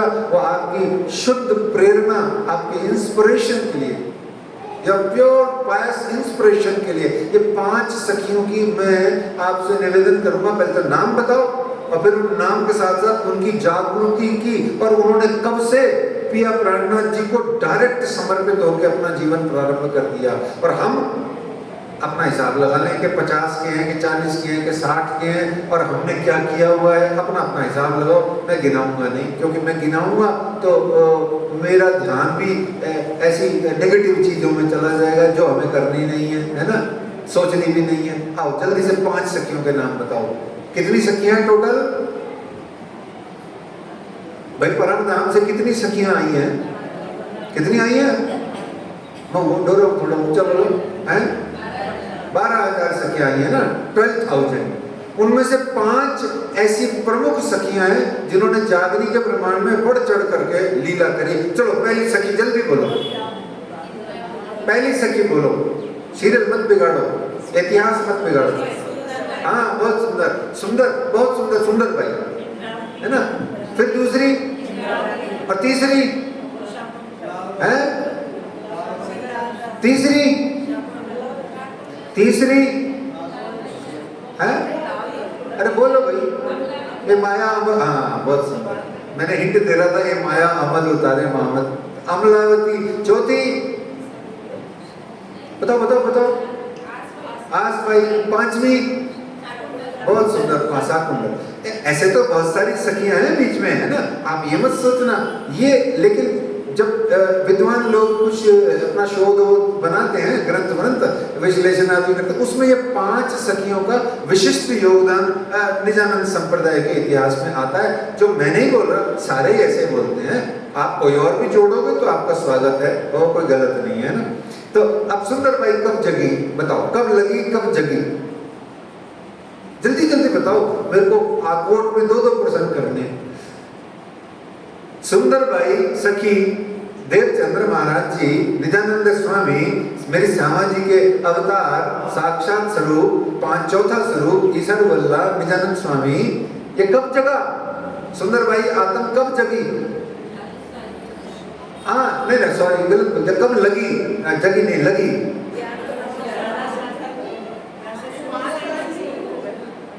हाँ, या तो आप 5 साल बोल लो या 11 बरस बोल लो, दोनों सही है भाई। 5 बरस की उम्र में जब वो मूर्तियों को वही रोटी पानी भी अपना टिफिन लेके जाते हैं, जैसे काम धंधे में खेत में जाते हैं ना लोग, वो तो अपना टिफिन लेके मंदिर चले जाते थे। अब लग गई और तो क्या, इसको क्या बोले। और चलो थोड़ा और शुद्ध बोलना है तो 11 बरस बोल, है ना। चल अगली सखी इंद्रावती कब लगी? 12 बरस महीना 2 काम ऊपर बहे 10 दिन। जब आप इंद्रावती सखी यानी श्री मेहराज ठाकुर अपने सदगुरु महाराज सुंदर भाई यानी निजानंद स्वामी की चरण शरण में आए के कदमों लगे तब हृदय जो निद्ध तत्किन हृदय में आए बेटी जागृत बुद्ध 12 बरस में। तो निजानंद स्वामी जी हो गए 5 साल में, सुंदर भाई जी 5 या 11 साल में, आप हो गए 12 साल में। आगे आओ अमलावती 16 बरस में। 16 वर्ष में। चलो आगे बढ़ो, आगे बताओ कौन रह गया था? आसबाई जी। आसबाई जी कितने वर्ष की थी सूरत में? हाँ कोई बात नहीं, तो सीनियर सिटीजन भी जग सकते हैं, ऐसे क्या है, सीनियर सिटीजन को राइट है भाई जगने का, कभी भी जागो, जब जागो तब सवेरा। हाँ, मैं यही आपको आनंद देना चाहता हूँ। आप सब अगर लालदास जी की श्रेणी में भी हो, 60 से 62 वर्ष की उम्र में भी हो, अगर 58, 59, 60, 65 की उम्र में भी हो, तो भी आप क्या नहीं कर सकते। मैं उदाहरण देके आगे बढ़ूंगा। एक इस्कॉन नाम का ग्रुप है, हरे राम हरे कृष्णा वाले, उनके जो महाराज जी थे ना पुराने जमाने में जिन्होंने ये बनाया, वो 59 साल की उम्र में उन्होंने 59 साल की उम्र में उन्होंने अपने वृंदावन के घर आश्रम से पहली बार बाहर किसी और शहर में कदम रखा, पता है आपको? और 12-14 वर्ष के अंदर में ही उन्होंने पूरे विश्व के अंदर में भगवान श्री राम और भगवान श्री कृष्ण का और सनातन हिंदू धर्म का झंडा फहरा दिया। सोचो, तो ऐसा कुछ नहीं है, कब क्या कौन कैसे कर दे किसी का कुछ पता नहीं, बस खाली पॉजिटिविटी बनी रहनी चाहिए। और क्या था उसके बाद में शाकुंडल सखी, बताया ना आपको, शिवजी साहिब जी उस समय श्री महाराज की आयु 53-54 साल थी सूरत में, 55.5 साल की उम्र में शिवजी साहिब जी वहां से जब झंडा लेके चले तब थे। और लालदास जी महाराज तकरीबन 3-4 साल आपसे बड़े हैं, तो करीबन 58 से 59 से, पता तो है नहीं, पर इतना अनुमान इतिहास के उस विश्लेषण से लगता है कि आप 3-4 साल 5 साल आपसे बड़े हैं लालदास जी उम्र में, है ना। तो इस तरीके से मान लीजिए 60 के इर्द गिर्द है, सीनियर सिटीजन के इर्द गिर्द है। डिस्काउंट नहीं मिलता है लेकिन ट्रेन में बंद हो गया है, तो सीनियर सिटीजन का कोई फायदा नहीं है। कौन? नहीं, वो सिर्फ सूरत में 1729 में आए, तभी उन्होंने, हाँ वो लगे और जगह दो हो गई थी बातें, है ना। तो लगे कब और जगह कब, हाँ ठीक है। तो लग तो वो 1722 में ही गए थे, ठीक है बिल्कुल सही है। हाँ ठट्ठा नगर के अंदर में ही लग गए थे वो, ठीक है बिल्कुल सही है। तो ये गिनाने का मतलब सुंदर साथ जी इतना सा है कि हम कोई भी आयु के किसी भी पड़ाव में हमें परमात्मा की चरण शरण में लग जाना चाहिए तत्काल प्रभाव से, बिना चूके हुए। मत चूके चौहान, ये जिंदगी ना मिलेगी दोबारा, डेफिनेटली कल हो ना हो ये याद रखो, और सच्ची में कल नहीं होगा, है कल अभी आता ही नहीं, ठीक है ना। इसलिए आज अभी इसी वक्त आप लोगों ने ये 5 सखियों को सुना, तो जो थोड़ा बहुत लगा हुआ है वो ज्यादा लग जाए। सूता है सब बैठा ठाड़ा पांव भर आगे सोए, और जो पांव भर के आगे सो के दौड़ रहा है वो सीधा इतना दौड़े कि वो चंद्रमा और मंगल ग्रह तक पहुंच जाए, है ना। 14 लोग ब्रह्मांड की जागनी कर दे हुए हो। तो कहने का भाव यहाँ बड़ा आनंद है। अब यहाँ धामधनी जी ने शुक्राना किया आकोट में, आकोट के अंदर में, और शुक्राना किसने किया? बड़े प्यारी बात है, यहाँ शुक्राना किया श्री राज जी ने। सब सुंदर साथ को और सब सुंदर साथ ने श्री राज जी को आपस में एक दूसरे को थैंक्स कहा गया। क्यों कहा गया? आकोट में आके क्यों कहा गया? क्योंकि राज जी को पता है अब इनका प्रोग्राम पूरा हो गया है। कौन सा? माया का, झंझट का, झांसों का, अजमाइश का, सब पूरा हो गया। अब ये लोग सुपर फिट हो गए हैं। अब ये सुंदर साथ जागनी रास में रमने के लिए सुपर फिट हो चुका है, क्योंकि जरा सा ही तो समय बाकी है, बस 1-2 साल बाकी है, 1.5 साल 2 साल। तो अब तुम सुनियो साथ जी, शुक्राना करो याद, एक बातून तुम ऊपर दिखाऊं तुम्हें तुम्हारी बुनियाद। यहाँ सब ब्रह्म सृष्टियों पर मेहर हुई है, बुनियाद आपकी दिखाई गई है, परम धाम के अंदर में आपकी बुनियाद है। और ब्रज का वर्णन किया, रास का वर्णन किया, जागनी ब्रह्मांड में अब तक के जितने भी अजमाइश और जितने भी सुंदर साथ पर कसाले कष्ट आए और कैसे कैसे आपने सहे, वो आपको बताए। अक्षर अक्षरातीत की सब बातें, परम नाम का सारा आदि इत्यादि का वर्णन करते हुए इस काल माया के ब्रह्मांड तक ला करके श्री राज जी ने तारतम ज्ञान के माध्यम से हमें कैसे कैसे जगाया, इस सब का धनी ने वर्णन करके कहा कहते हैं कि श्री मोहम्मद कहें ए मोमिनो शुक्राना ले आओ बजाए, श्री मोहम्मद कहें ए मोमिनो शुक्राना ले आओ बजाए, दज्जाल सो लड़ाई और क्यों कर लियो बचाए, दज्जाल सो लड़ाई और क्यों कर लियो बचाए। देखो, इसके लिए शुक्राना करना है आपको भी। जैसे हमारे बड़े बुजुर्ग या गुरुजन क्या कह देते हैं, कभी कभार जैसे हम गिर गए, चोट लग गई बड़ी अच्छी सी, कुछ ठीक ठाक सी टांका आ गया एक दो, तो हमारे को फटाफट क्या कहते हैं, ओह बहुत अच्छा हुआ, आज तो तेरी घड़ी बच गई, राज्य की मेहर हो गई, तेरी टांग टूटनी थी पर देखो 2-3 टांकों में ही तेरे को छुटकारा मिल गया, है ना, ऐसे बोलते हैं ना। तो हमारे प्रारब्ध तक को आप श्री जी साहब जी ने अपने साथ में अपने इस ज्ञान से काट रखा है। सब कर्म काटे हक लम्सो देखी ऐसी बेशक मेहर सुभान। उस समय श्री जी साथ हैं, आज श्री जी वाणी के रूप में साथ हैं। बात एक ही है, कोई फर्क तो कुछ है नहीं, है मूडी होए जो फर्क जाने, हमारे को तो कोई फर्क दिखता नहीं। जब तक वाणी हमारे साथ है, शरीर में धड़कन है, चल रही है, और मैं जब गिरूंगा मेरी श्यामा रानी पहले नीचे गिरी हुई होंगी, वो कहेगी आजा मेरी गोदी में, क्यों ना होंगी, वो क्यों ना मेरा हाथ थामेंगी। जब मैं उनके पांवों को नहीं छोड़ने की भावना रखता हूँ तो वो मेरा हाथ क्यों न थामेंगी, मुझे गिरने से वो क्यों न बचाएंगी। और अगर गिराएंगी तो डेफिनेटली जानो और तो कोई बचाएगा नहीं, वो गिरा करके पुनः उठाएंगी। क्यों? वो चाहती हैं एक बार तो गिर, तेरे थोड़े अक्ल आए, तो वो अक्ल देना चाहती है, तो गिरा के वापस उठा दें, इसमें क्या है। तो ऐसे में वो कह रहे हैं दज्जाल सो लड़ाई करी दज्जाल से, और क्यों कर लियो बचाए। इतनी तुमसे दज्जाल ने लड़ाइयां करी और तुम्हें लिया बचाए, कैसे बचा लिया। से thanks to Shri Raj ji Maharaj for this and this and this, है ना। आपके अंदर में शुक्राना बजाने की अभ्यास होनी चाहिए। सच्ची बोल रहा हूं सुंदर साहब जी, जो आदमी या व्यक्ति थैंकलेस होता है, समझ रहे हैं, थैंकलेस, वो व्यक्ति वास्तव में किसी भी दृष्टि से, सामाजिक दृष्टि से वो जीवन जीने योग्य नहीं होता है, वो वास्तव में धूर्त ही होता है।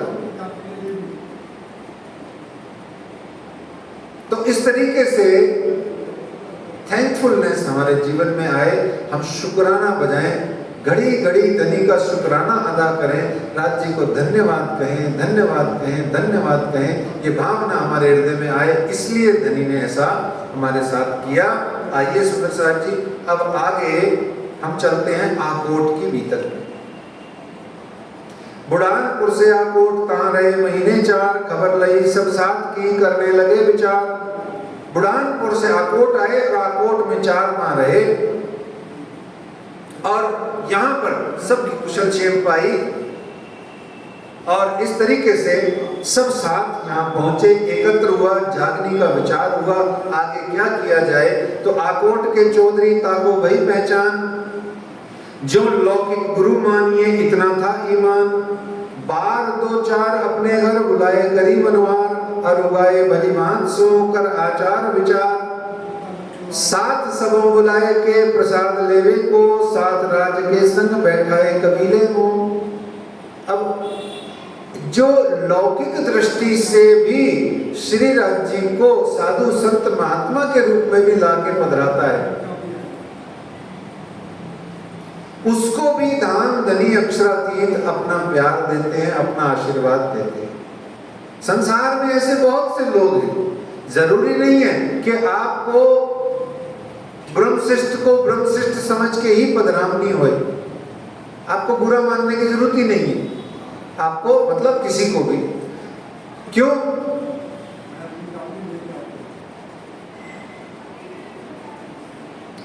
क्योंकि जब सुंदर साथ अपने अंदर से मैं सबसे नीवा हूं, मैं सबसे छोटा हूं, ये भावना आती है, तब वो ब्रह्मशिष्ट कहलाता है, या होता है, या बनता है।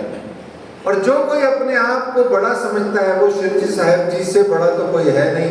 वो खुद कह रहे हैं, जो जिसको कहा गया भगवत गीता में भी कहा गया, ये यथा माम प्रविदन्ते तांस तथैव भजाम्यहम्। जो मुझको जिस भाव से पूजता है मैं उसको उसी भाव से भजामि अहम्, मैं भी उसको उसी भाव से मानता हूँ, पूजता हूँ और तदनुरूप उसको फल देता हूँ।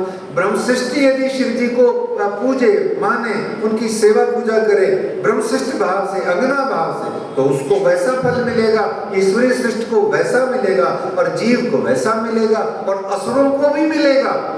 क्या मिलेगा? असुरों को भी मिलेगा, दज्जाल को भी मिलेगा। जो कथा चर्चा में विरोध करने वाला दज्जाल है उसे भी फल सुफल मिलेगा, पर थोड़ा सा पिटाई करने के बाद मिलेगा उसको भी, क्योंकि उसने भी श्री जी साहिब जी का दर्शन पाया है ना। तो इस तरीके से सुंदर साथ जी यहाँ पर सुखदेव ब्राह्मण एक प्रसंग बना और आकोट के चौधरी ने भोजन अनुगाया, प्रसाद सबने पाया और इससे एक और शिक्षा मिलती है कि कोई भी साधु संत महात्मा गुरुजन छोटा बड़ा नहीं होता, कुछ भी नहीं होता छोटा बड़ा। जो कोई भी गुरुजन साधु संत महात्मा हमारे नगर में पधारे उनको कम से कम आप अपने घरों अपनी सुविधा अनुसार पधरा करके आप उनको भोजन प्रसाद कराएं और सब मिल बैठ करके उनसे चर्चा कथा अवश्य सुने। आपको कितनी समझ में आए ये अलग बात है ना। तो जैसे अभी हमारे गुरुजन संतजन हमारे यहाँ आते रहते हैं और प्रार्थना जयंती में भी आएंगे, तो हमारा सबका कर्तव्य है यथाशक्ति क्षमता अनुसार सबको बुलाना चाहिए और चर्चा कथा सुनना महत्वपूर्ण है। बुला करके उनसे गप्पे गुप्पे मत मारा करो गुरुजनों से, ये बार बार विनती है और कोई फायदा नहीं होने वाला है बल्कि नुकसान ज्यादा होगा। तो इस तरीके से एक सुखदेव ब्राह्मण का प्रसंग है। बोलो श्री प्राणनाथ प्यारे की जय, श्री श्यामा महारानी की जय। उत आया एक ब्राह्मण सुनने को चर्चा, बरगने बराड़ के हाकिम का गुमास्ता। हाकिम कहते हैं कलेक्टर को, है ना, आपको पहले भी बताया था शायद। हाकिम कहते हैं कलेक्टर को और हल्का हाकिम कहते हैं एसडीएम को, एसडीओ को, है ना।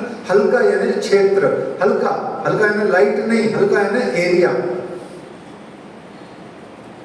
तो इस तरीके से एक ब्राह्मण सुखदेव नाम का धर्मनिष्ठ ब्राह्मण जो उदयपुर का रहने वाला था और यहाँ पर आकोट में वो उसके यहाँ सेवा करता था। तो तिन सुनी चर्चा कबीर की लगा कलेजे घाव। अब ये प्रसंग में आप प्रवेश करना सुंदर साथ जी और प्रयास करना कि सुखदेव ब्राह्मण की आत्मा आपके भीतर में आ पाए, क्योंकि प्रसंग तो अभी 5 मिनट में पूरा हो जाएगा। किस्सा कहानी जिसको बोलते हैं, बात तो 5 मिनट में हो जाएगी, पर बात की जो ठरक है, बात की जो ललक है और बात का जो असर है वो जीवन भर साथ रहता है। आपको किसी ने कुछ कह दिया, आप 50 साल उससे बात नहीं करते, वो भी मर जाता है, आप भी मर जाते हो, बात की गांठ लग करके साथ चली जाती है। बात में इतना दम होता है पर होती 5 मिनट की। ऐसे ही 5 मिनट का ये प्रसंग जरूर है, पर इसको अपने चित्त के भीतर में ऐसे गिठान बांध करके लगा लीजिए कि सुखदेव ब्राह्मण ही बन जाइए। आइए, तो इस तरीके से तिन सुनी चर्चा कबीर की लगा कलेजे घाव, खुले द्वार हकीकत का ऐसा लगा आएगा, अंदर तक हृदय उसका द्रवित हो उठा और दिव्य दृष्टि से उसके अंतःकरण में प्रकाश फैल गया। कैसे फैल गया? क्या कर रहा था वो? उसके हृदय में प्रकाश फैल गया कि वो आया दूर से, उसने, ध्यान से सुनना, दूर से बाहर चर्चा कथा हो रही है, अंदर नहीं आया, भीतर नहीं आया। और सिस्टम भी यही बोलता है, माफ करना सुंदर साथ जी, जब चर्चा कथा चल रही है आप लेट आए हो, पीछे बैठ जाओ, आगे आने की जरूरत नहीं। आगे आप करने क्या आते हो? आगे सोचो क्या करने आते हो, लेना देना क्या है? चर्चा चल रही है ना इस समय धनी की, आपको आगे नहीं आना चाहिए, किसी को ही नहीं आना चाहिए। खुद राज्य भी आ जाए उनको भी आगे नहीं आना चाहिए, ये एक असूल है। उसने सिखाया, 2-3 चीजें सिखाएगा सुखदेव ब्राह्मण। क्या? कि प्रियतम का दूर से कनखियों से दीदार हो जाए, वो भी पर्याप्त है। अच्छा छोड़ो, नहीं होता है तो भी सुनो क्या कहता है। एक अंधा कहता है, सूरदास कहता है, मुझे दर्शन को जाना है वृंदावन, अंधा कहता है मुझे दर्शन को जाना है वृंदावन, तो सब उसका उड़ाते हैं मजाक। अरे अंधे ओ सूरदास, तू क्या करेगा वृंदावन जाके बांके बिहारी महाराज के, राधे रानी के दर्शन पाके, राधा रमन बिहारी लाल के दर्शन पाके, यमुना जी के दर्शन पाके, तुझे दिखता तो कुछ है नहीं। कहता क्या फर्क पड़ता है, क्या फर्क पड़ता है? अरे वो तो देखता है ना, मैं नहीं देखता तो क्या हुआ? ये सुखदेव ब्राह्मण है, आया चर्चा सुनने के लिए, दूर खड़ा है, द्वारे पे खड़ा है, मंच के दूर खड़ा है, कनखियों से देख रहा है, और देख करके इतनी सी कनखियों से देख के दीवाना हुआ पड़ा है। देखो ध्यान से, दिन सुनी चर्चा कबीर की, दूर खड़े होकर के उसने कबीर की चर्चा सुनी, लगा कलेजे, है ना, घाव कहा भयो जो मुक्ते गयो, जब लग चोट न निकसी फूट। अरे प्रेम बाण तो ऐसे लगत हैं, अंग हो जात टूक टूक। प्यारे सुंदर साथ जी, ये शब्द ही हैं, घाव करते हैं, शब्द घाव करते हैं, शब्द शब्द में अर्थ है, घाव कर जाते हैं ये, और शब्द में ही ताकत है जो ऐसा घाव करते हैं कि शब्द से पिया प्राणनाथ जी का स्वरूप भी दिख जाता है ना। तो इस तरीके से खुला द्वार हकीकत का, उसके अंतर चित्त में परम धाम का, उसके चित्त में अक्षर धाम का, उसके चित्त में अक्षर के चतुष्पाद का, यानी हकीकत का, उसको आत्मा के दर्शन का द्वार खुल गया। ऐसा लगा आए दाव, उसको जीवन में ऐसा सुंदर दाव लग गया, है ना। दाव खेलते ना, पासा लाठरी लग गई इसकी, हमारी कब लगेगी? भूल गया शरीर को तत्काल प्रभाव से, भूल गए। अच्छा क्यों नहीं भूले, क्यों नहीं भूले? सामने अरस हो तो इस शरीर का क्या करना है? काल माया से योग माया में ब्रह्म सृष्टियां जा रही हैं, शरीर छोड़ गई, शरीर छोड़ के मिली, है ना। तो इस तरीके से भूल गया शरीर को, नजर पहुंची बका में। बका कहते हैं सुंदर साथ जी अखंड को। बका शब्द का शाब्दिक अर्थ फारसी, उर्दू, जो भी अरबी है, जो कोई भी भाषा है, तीनों में से एक है, उर्दू, अरबी, फारसी का शब्द है, मैं भूल गया किसका है। तो बका का हिंदी में अर्थ होता है अखंड। भूल गया शरीर को, नजर पहुंची बका में। बका मतलब परमधाम ही होता है। और साथ कछु न रही, हुआ सब तुम्ही से, आपसे ही सब कुछ हुआ, आपसे ही सब कुछ हुआ, तू ही तू है, तू ही तू है, तू ही तू है। जिस दिन हमारी ये धड़कन, हमारी ये सांसें, हमारी ये जो चल रही है, किन किन में जो सांस चल रही है, तू ही तू है, तू ही तू है बोलने लग जाए, समझ लेना आपका हुआ तुम्हारा काम। प्रेमे में मगन होइयो, खुला दरवाजा धाम। घरो जाए पीछे फिरे, जो ताना कोरी के, आवे जाए फिर फिरे, नजर भई इनमें। वो ताना कोरी की तरह, जैसे सूत सिलाई, सूत की मशीन चलती है, ताना कोरी, एक गया एक आया, एक गया एक आया, ऐसे वो घर जाता टिकता नहीं, बेचैन हो जाती है उसकी रूह। फिर जाता श्री जी साहब जी के दर्शन करने, दूर बाहर से कनखियों से देख के फिर लौट जाता, पर घर जाता फिर उसको ऐसा लगता नहीं यार मुझे कल न पड़ता है, मुझे चैन न पड़ता है, मैं खिल एक घड़ी भी आपके बिना रह नहीं सकता। फिर आ जाता है, फिर चला जाता है, फिर आ जाता है। अच्छा वो आ जाता है, बहुत अच्छी बात है। हम में से कुछ एक पागल भी हैं, दो चार तो यहाँ भी बैठे हैं, जो पन्ना परम धाम में जब जाते हैं तो 5-7 दिन के लिए जब जाते हैं तो बहुत कम सोते हैं, बहुत कम खाते हैं, बहुत कम पीते हैं। ज्यादा प्रियतम प्राणनाथ अक्षरातीत श्री घुम्मट जी, श्री बंगला जी का रस पीते हैं, ज्यादा से ज्यादा बैठे रहते हैं वहां पर बावड़ों की तरह, है कुछ भी नहीं करते। अच्छा चलो ज्यादा कुछ हुआ, पोछा लगा लेते हैं, झाड़ू कर लेते हैं, बासन कर लेते हैं, और जो कोई छोटा मोटा काम हो वो करके वहीं पड़े रहते हैं। ऐसे कुछ पागल है, जयपुर में है, यहाँ भी बैठे हैं 2-5 पागल ऐसे। तो ये वही हाल है, जाएंगे डेरे में, जाएंगे वापस आ जाएंगे, फिर जाएंगे डेरे में, झट देर बैठेंगे, पता नहीं क्या होगा, फिर कोई थोड़ी एंग्जाइटी होगी, फिर वापस आ जाएंगे। ऐसे पागल हैं, हमारे रमेश जी भी जानते हैं एक आध पागल को, तो है तो जानते हैं, बहुत अच्छे से जानते हैं, खूब अच्छा परिचय है उनका। हाँ मतलब है, अच्छी बात है।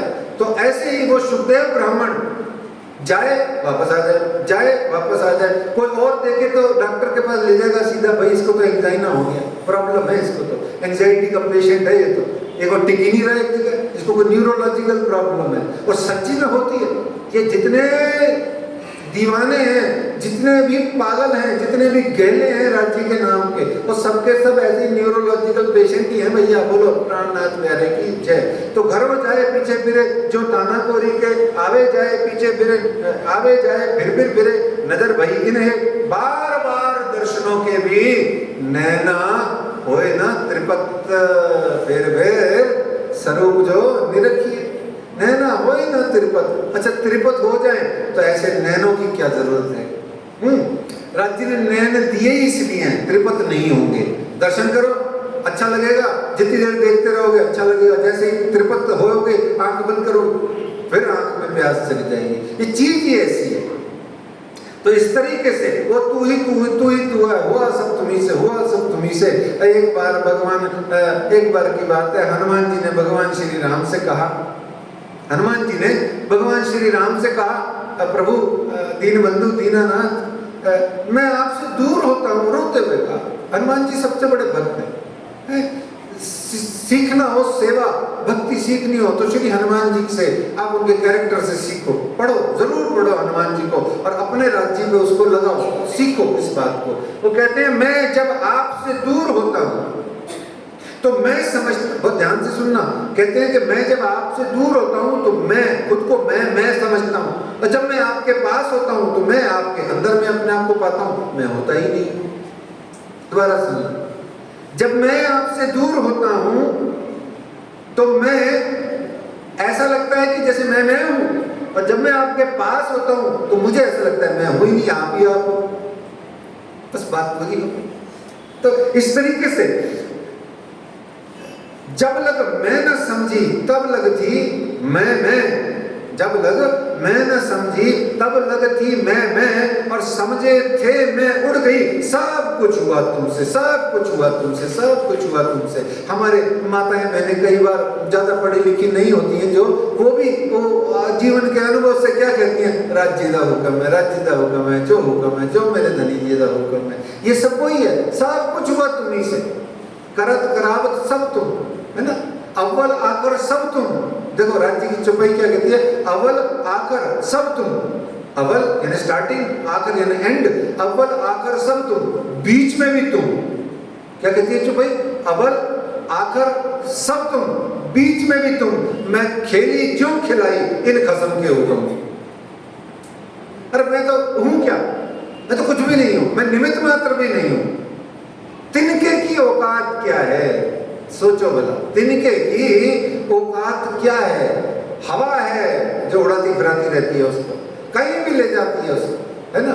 तो इस हमारे तो बुद्धि में अहम नहीं हो ना, अहंकार नहीं हो, तो हम मनुष्य जाति से बढ़ करके कोई चीज ही नहीं है इस सृष्टि के अंदर में। पर ऐसा ही होता है ना, वो कुछ ना कुछ तो गड़बड़ कर ही देते हैं। तो हमको इतना बढ़िया बना करके हमारे अंदर में बुद्धि में अहंकार डाल करके सारा बेड़ा गर्क कर दिया। केसर मलाई का दूध पिला के लहसुन की डली खिला दी राज्य ने हमारे को, ऐसा ही किया उन्होंने। तो कहते हैं सब कुछ हुआ तुमसे, नित्य प्रति नदी किनारे आप स्नान दातुन करने आते थे। ध्यान से सुनो, कल्पना करो, एक छोटी सी नदी है आकोट के अंदर में, और आप आते हैं शिव जी साहिब जी कहाँ, नित्य दातुन करने, अपना दैनिक कर्म करने, जीलना करने कराने सुंदर साथ के साथ में। और क्या करते थे, क्या करते थे, राज्य तो इधर कर रहे हैं, जो कर रहे हैं अपनी सुबह सुबह ब्रह्म मुहूर्त के समय जो लीला है, अपना जो क्रम है वो कर रहे हैं। सुखदेव श्री जी को तंग नहीं करता, अंगना वही होती है, सुंदर साथ वही होता है जो दर्शन के चक्कर में प्रदर्शन नहीं करता, है ना। प्रदर्शन करना ही तकलीफ है। वो दूसरे किनारे पर जाकर के दूर से अपने आंखों की दूरबीन बना करके दर्शन पाता रहता है ना। देखो कल्पना से देखो, ये नदी का किनारा छोटी सी नदी है, चलो मान लो 60-70 फीट की भी हो, 80 फीट की भी हो, तो शिव जी इधर है, वो उधर है। तो सुखदेव के मन में एक दिन, जब ये रोज क्रम चलता है, तो उसके एक दिन भाव आ गया, भावावेश में उसके मन में आया, आज मैं जाऊं अपने पिया प्राणनाथ के चरणारविंद को छू के उनको साष्टांग दंडवत प्रणाम करूं। और ये सुख पाऊं, न जाने कब पिया प्राणनाथ इस शहर को छोड़ करके चले जाएंगे, मेरा तो कोई हाल नहीं रहेगा, मैं तो मर जाऊंगा, मेरी तो वैसे ही डेथ हो जाएगी, ऐसे ही मरा पड़ा हूं और भी मर जाऊंगा, थोड़ा सा तो आनंद ले लूं। जैसे हम लोग क्या है, हमको कहते हैं कि कहाँ जाना है, तो सारी दुनिया के लोग बोलेंगे मेरे को, मेरी बेटी कनाडा रहती है वहाँ जाना है, मेरे को वो बोले कहाँ जाना है, मेरे को ऑस्ट्रेलिया जाना है, मेरा बेटा वहाँ रहता है, बोले कहाँ जाना है, मेरे को बेंगलोर जाना है, मेरे को और भी पता नहीं कहाँ कहाँ जाना है, सब यही बोलेंगे। लेकिन जो 2 4 5 पागल सुंदर साथ होते हैं वो फटाफट यही बोलेंगे, छोड़ो ना, 40-50 हज़ार रुपये खर्च करेंगे, ऐसा करते हैं 25-30 हज़ार का बजट बनाओ, अपन 5 दिन पन्ना जी होके आते हैं, ऐसे बोलते हैं ना। पागल तो ऐसे ही बोलते हैं, समझदार लोग क्या करते हैं वो हमें नहीं पता, पर पागल तो ऐसा ही करते हैं। तो एक दिन सुखदेव ब्राह्मण के मन में आया, पागल सुखदेव के मन में आया कि मैं इनका दर्शन पालूं, न जाने कब किस घड़ी आप या प्राणनाथ अगले शहर की ओर चले जाएं, तो सब दर्शन पाने की भावना को लेकर के वो नदी पर ही सड़क समझ के पैदल भाग उठे है, नदी को सड़क समझ के पैदल भाग उठा, 1-2 कदम ही चल पाया और डूब गया, तैरना उसको आता नहीं था। इसीलिए ये प्रेम का जो दरिया है ना, यह बड़ा प्यारा है, जो डूबा सो उतरा पार, और जो तैर के उतर गया सो डूब गया समझो। ये प्रेम की आनंद की नदियां है, क्या है इसमें, डूबने पर तुम पार कहे जाते हो। वो डूब गया, लोगों ने भाग भाग के जब उसकी पगड़ी तैरने लगी तो भागो भागो, बचाओ बचाओ बचाओ, उसको कैसे न कैसे करके बचा के बाहर लाए, और उसको ये कहने प्रकार उसको होश में लाए। और जैसे ही शिव जी साहब जी को सूचना पहुंची, उनके पास में सुखदेव को लेकर के गए, सब हाल उसका शिव जी साहब जी को सुनाया कि जी साहब 5-7 दिन से तो इसने रसोई में ही पांव नहीं रखा, भोजन प्रसाद करना तो बहुत दूर, ये निर्मल आत्मा शरीर से निर्बल हो गया। मोमिन बल धनीय का दुनी तरफ से ना है, इसीलिए कहा गया मोमिन बकरी जेता बल। क्या कहा, मोमिन बल धनीय का दुनी तरफ से ना है। फिर दोबारा कहा मोमिन क्या है, बकरी जेता बल। इतने कमजोर होते हैं शारीरिक दृष्टि से, लेकिन उनके अंदर में आत्मिक बल इतना होता है कि खुद का तो होता ही नहीं है, धनीय का होता है, दुनी तरफ से नहीं होता है। तो उसको ये शिव जी साहब जी को ये बताया गया कि ये तो 5-7 दिन से रसोई में ही नहीं गया, खाना पीना तो दूर, इतना निर्मल आत्मा, दुर्बल हो गया शरीर। तो राज जी महाराज ने अब सबसे प्यारा इस सुखदेव ब्राह्मण का जो सबसे प्यारा सुफल है जो उसको मिला है, क्या है? सबसे प्यारा सुफल जो इसको मिला है वो बताए क्या है? श्री जी साहब जी ने खुद अपने हाथों से उसके मत्थे पे हाथ फेर दिया। बोलो श्री प्राणनाथ प्यारे की। धाम धनी अक्षरातीत ने अपने हाथों से उसके माथे को सहलाया और उसकी सुरता पुनः लौट करके यथावत पूर्ववत हो गई, और उसको आदेश दिया जाओ अपने घर जाकर के सत्संग करो, चर्चा कथा करो और सुख पाओ। इस प्रकार से सुंदर साहब जी ए हक बातिल की बारीकियां हक्के दिए आवत, न सीखे सिखाए न सोबते हके मेरे पावत। इस तरीके से सुंदर साहब जी यहाँ पर आप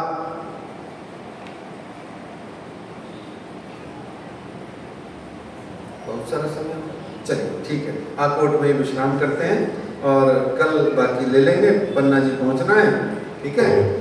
तो यहाँ हम आज इस प्रसंग को विश्राम देते हैं और उससे पूर्व में है हाँ भजन बोलेंगे।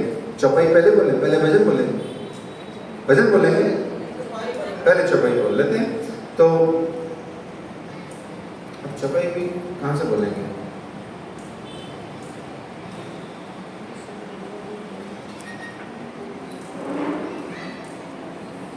श्री मोहम्मद कहे साथ जी,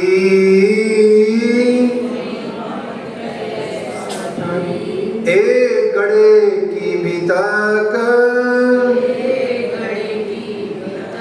अछुप पीछे रही है,